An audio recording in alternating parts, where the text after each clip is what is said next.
Good morning students. हमने पिछले video में बुद्धि की माप और बुद्धि के माप के में काम में लेने वाले बुद्धि मापन में काम में लेने वाले विभिन्न परीक्षणों के नाम बताए थे। विभिन्न परीक्षणों में हमने बीने परीक्षण के ऊपर थोड़ी चर्चा की थी। आज उसको कंप्लीट कर रहे हैं कि बीने परीक्षण क्या था। बीने परीक्षण का जो था वो स्टैनफोर्ड बीने मापनी का तीसरा संशोधन 1960 में टर्मैन तथा मेरिल द्वारा किया गया।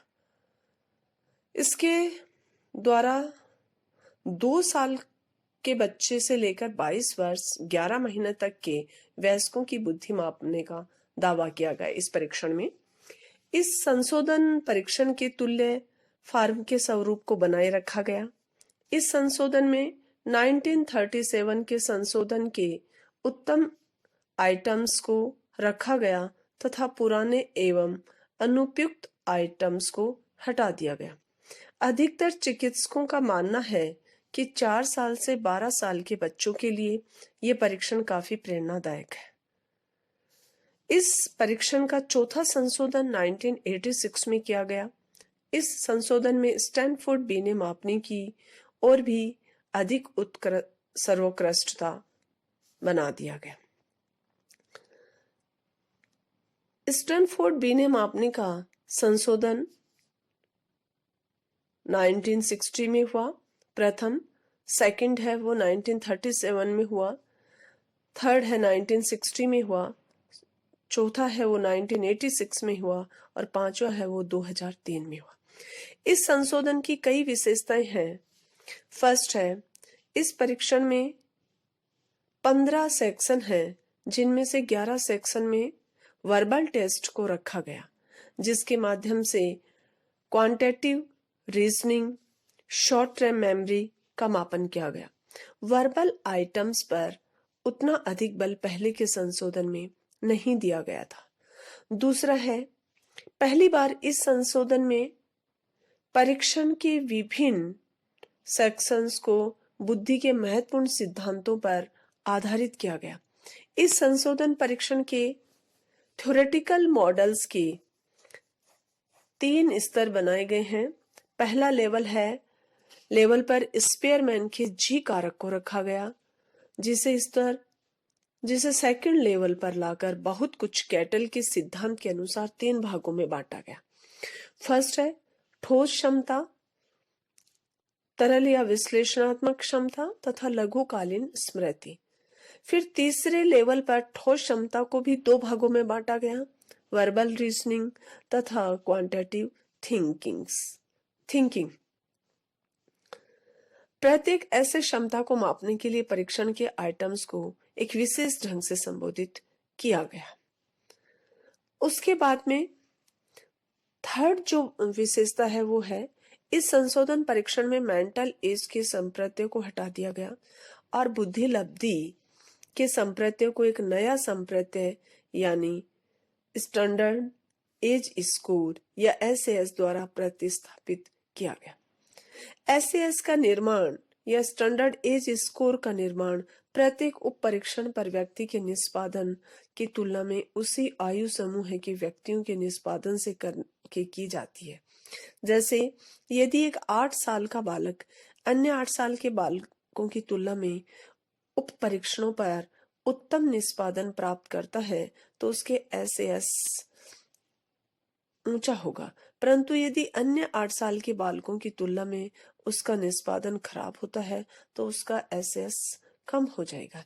इससे स्पष्ट है कि SAS का अर्थ करीब करीब वही है जो IQ का था। इस संशोधन परीक्षण का प्रत्येक उप परीक्षण में खुले प्रश्न या कार्य होते हैं जो सिलसिलेवार ढंग से कठिन होते जाते हैं। इस परीक्षण के 3 उप परीक्षण अर्थात शब्दावली परीक्षण, बोध परीक्षण तथा नकल परीक्षण में दिए गए हैं।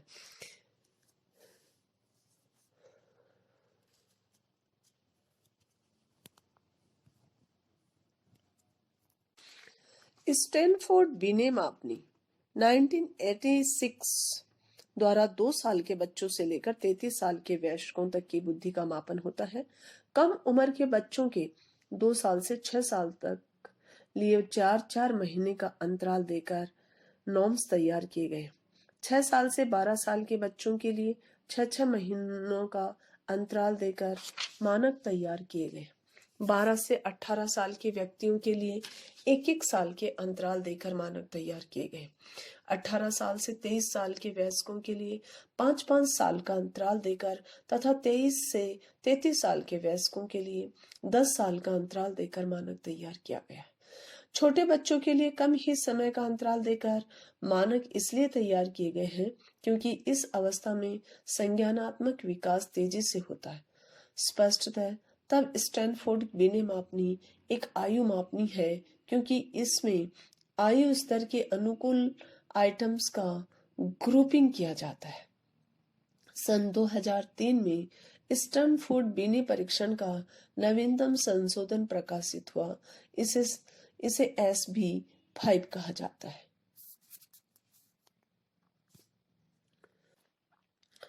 इम्ब्रेसन 1996 के अनुसार यह संशोधन आइटम अनुक्रिया सिद्धांत पर आघृत होने के कारण बहुत ही उपयोगी है। SB5 द्वारा बुद्धि के 5 ऐसे कारकों की माप होती है जो कैरोल 1993 तथा बेंडुली 1986 के आधुनिक संज्ञानात्मक सिद्धांत से प्रतिपादित किए गए। वे 5 कारक हैं: fluid reasoning, knowledge, quantitative reasoning, knowledge और विजुअल प्रोसेसिंग, विजुअल स्थानिक संसाधन तथा वर्किंग मेमोरी। इनमें से प्रत्येक कारक का मापन 2 तरह के क्षेत्रों द्वारा किया जाता है, वर्बल तथा नॉन वर्बल। इन कारकों को इन 2 क्षेत्रों द्वारा मापने के लिए इसमें 10 उप परीक्षण है। इस तरह से इस परीक्षण पर मापे गए व्यक्ति की बुद्धि का अंदाज 10 उप परीक्षण प्राप्तांक, 3 बुद्धि लब्धि प्राप्तांक अर्थात संपूर्ण मापनी बुद्धि लब्धि, शाब्दिक बुद्धि लब्धि, अशाब्दिक बुद्धि लब्धि तथा 5 कारक पर के प्राप्तांकों के आधार पर लगाया जाता है। इस परीक्षण का उपयोग 2 साल के बच्चों से लेकर 85 साल या उससे भी अधिक आयु के व्यक्तियों की बुद्धि की मापन के लिए आसानी से किया जा सकता है। स्टैनफोर्ड बिने का मूल्यांकन। स्टैनफोर्ड बिने परीक्षण के कुछ गुण तथा परिसीमाएं हैं जिन पर मनोवैज्ञानिकों ने बल डाला है। इनकी प्रमुख गुण निम्नलिखित है। स्टैनफोर्ड बिने परीक्षण का सबसे आमूल गुण जो अन्य बुद्धि परीक्षणों में प्राय देखने को नहीं मिलता है वह यह है कि परीक्षण का वर्तमान प्रारूप द्वारा मौलिक परीक्षण में प्रस्तावित बुद्धि के मूल अर्थ को परिवर्तित नहीं किया गया। मौलिक परीक्षण के दोनों गुणों अर्थात बुद्धि को चिंतन, बोध तथा निर्णय के रूप में परिभाषित करना एवं बुद्धि का आयु संदर्भीय मापन को स्टैनफोर्ड बिने परीक्षण द्वारा कायम रखा गया है। अन्य बुद्धि परीक्षणों के संशोधन में देखा गया है कि परीक्षण के मूल अर्थ एवं संरचना को पूर्णतः परिवर्तित कर दिए जाते हैं। ऐसी बात स्टैनफोर्ड बिने मापनी के साथ नहीं है। अनेकों अध्ययनों से यह स्थापित हो चुका है कि स्टैनफोर्ड बिने परीक्षण एक विश्वसनीय तथा वैध परीक्षण है। थॉर्नडाइक, हेगन तथा स्टार्टलर 1990 के अनुसार स्टैनफोर्ड बिने के 15 उप परीक्षणों की औसत विश्वसनीयता 88 तथा सभी आयु स्तरों पर संयुक्त SAS की विश्वसनीयता 95 से अधिक है। इस परीक्षण की वैधता 40 से 75 तक की है। इस परीक्षण द्वारा बच्चों एवं वयस्कों दोनों की बुद्धि की मापन होती है। उसके बाद आता है स्टैनफोर्ड बिने की कुछ परिसीमाएं भी हैं जिनमें प्रमुख हैं। पहला है 2.5 वर्ष से 5.5 वर्ष के बच्चों की बुद्धि मापन के लिए इस परीक्षण को कुछ लोगों ने अधिक विश्वसनीय नहीं पाया। दूसरा है उसी तरह से कुछ मनोवैज्ञानिकों का मानना है कि वैसे बच्चे जिनकी बुद्धि लब्धि 140 से भी अधिक है उसके लिए भी ये परीक्षण अधिक विश्वसनीय नहीं है। तीसरा है, इस परीक्षण में बुद्धि के शाब्दिक पहलुओं पर सर्वाधिक बल डाला गया है तथा क्रियात्मक पहलू की अपेक्षा की गई है।